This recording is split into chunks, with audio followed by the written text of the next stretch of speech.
Well, I suppose it's probably one of the most difficult challenges I've ever set for myself. Was never straightforward. There are always going to be some little twists and turns in there. No doubt injuring myself a few weeks beforehand changed my ability to be able to just get so more closely involved with the preparation and some of the processes there that affect the outcome. Although that's not to say that the people making those decisions weren't doing their very best. Of course they were. But coming from a position of having been there and done that and knowing what it takes, it certainly increased the level of difficulty, I guess, for the weekend's activities. However, when I sit back and think about the reasons why I chose to do it, okay, there was an interesting proposition put to me, and that was initially gained my interest, but it did become an essential activity. So I've got no regrets about this. I've got no cause for any concern, because I thought we need to establish the Team Brock brand. We need to make a stand out there and say, yep, we deserve to be out here, we deserve the right to be out here in the V8 supercar area to just do what we do. We also knew that we needed to get our branding out there as well as the name with merchandise. And of course then there was the added enjoyment of just driving the car around the track. And a lot of people wanted to come along and see that happen. So the crowd was pretty good. TV ratings were excellent, and it'd be fair to say that if I'd sat back on Sunday night and said, yep, got the car home, struggled, few problems, but it worked out well. In the ensuing few days afterwards, I actually had the opportunity of talking to a few people who were involved in, I guess, the decision-making process as to the fate of Team Brock. And I'd have to say we probably achieved all our objectives. We certainly were there with all the bells and whistles sounding. I got out in the track and did the job, and the crowd were there showing their support, something which I am eternally grateful for. So the upshot is Team Brock is going to be out there running in a very competitive situation in the year 2003 and beyond, and that makes me very happy. Well, when I look at the resources and the I guess some of the personnel, which is included in resources, I admit, but I'm talking more about the technology and then the people that go together to make the very top teams. Despite the fact that we had our budget was such that the old euphemism of running on the smell of an oily rag was pretty true. There were certain decisions made which affected the performance of the car, and that is not acceptable. From Peter Brock's point of view, I do whatever it takes, because I know that's what the top teams do. They need that approach to things, or they're not going to be able to give it their best shot. So yeah, we did pretty good getting out there running amongst those people, and we showed the car wasn't too far away. But near enough isn't good enough in that regard, and certainly I'll be sparing nothing from here on in to ensure that that car or our team is out there running side by side with the very best that's on offer.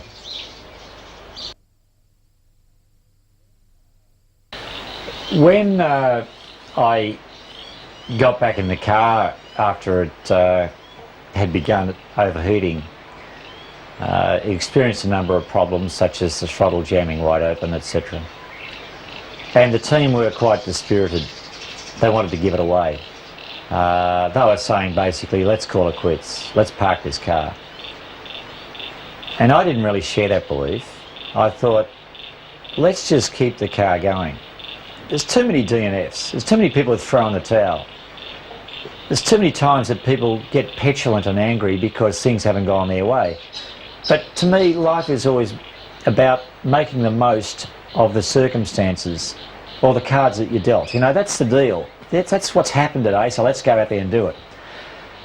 And driving around while I was using about a tenth of the throttle opening that was available to me because I wanted to avoid the car overheating, and then allowing the faster traffic to sort of move by me, to blend into all of that, was a very challenging thing to do as a driver. You had to watch the mirrors and figure out where the cars are coming from and allow them past on the fast line while still managing to keep the momentum of the car going yourself. I mean, I couldn't afford to stop and start because the car would overheat, so I was rolling along in a very high gear. I was still going down the mountain fast, but obviously at different times I was driving around the track watching the opposition, watching how the hot shots were going. I was particularly impressed with the handling of Skate's car and I guess Murphy's car. They both looked very, very fast and very balanced through McPhillamy Park and over the mountain. My car wasn't, you know, bad, but it wasn't quite up to that. So I thought to myself as I was driving along, okay, Peter, soak it up, look at it, see what's going on. And I began to understand about how often those cars would catch me. So when I knew I was on the last lap and that someone said on the two-way, Skate will probably catch up to you on the coming down Conrod, and you know, if you know, he'll probably get the checkered flag in front of you, which means one less lap you've got to do. And I said on the two-way, don't worry, I've got this one figured out. I know what I'm going to do. So when Scaife nipped by me, I just sort of plonked it back into second gear, and for 100 metres or so I just flattened it and drove up the line there behind him. I thought, yes, life is good. This is there to be done.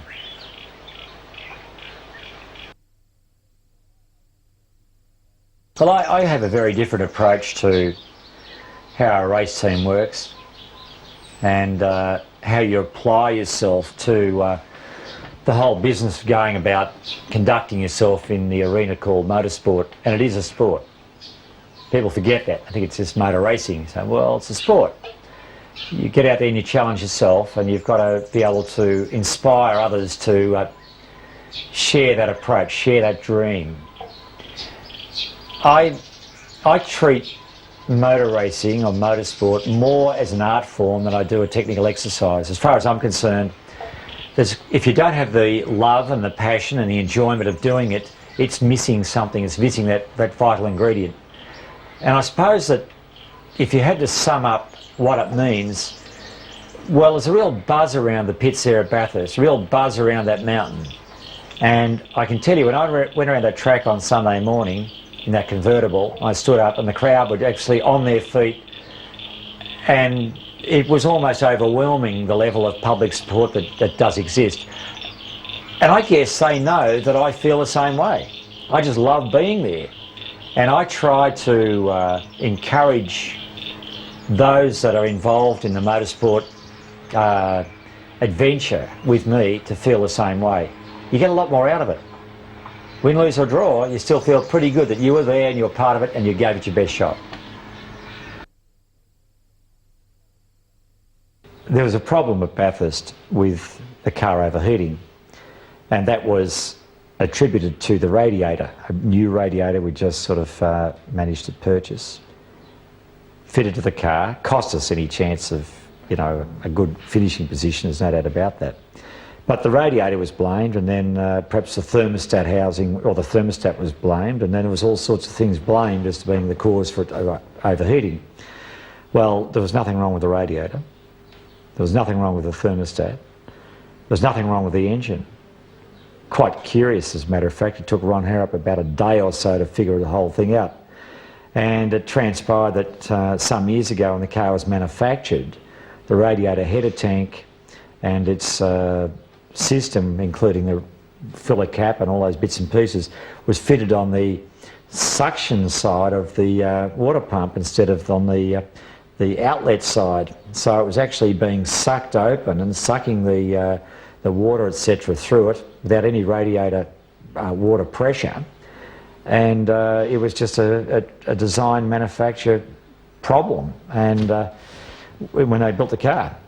So it was one of those things that snuck through, and he thought, how did, as Ron Harrop said, there's something else in this car is going to turn around and bite me. I'm not too sure where it is or what's going on, but there's a few little things like that that have hurt the team in the year 2002, and it hasn't been easy, because certainly Ron Harrop has carried out an enormous amount of work there, developing an engine which has got in excess of 55 horsepower more than we had at the beginning of the year, and 80 or 90 foot-pounds of torque more than down the bottom end of the rev scale than what it had earlier on this year. So, I mean, his work hasn't been reflected in the speed of the car, and also the work that's been done with the preparation of the car hasn't been reflected with its on-track record. It's been one little thing after another, and certainly it cost us any good chance of finishing up near the front of the grid at front of the results sheets at Bathurst. But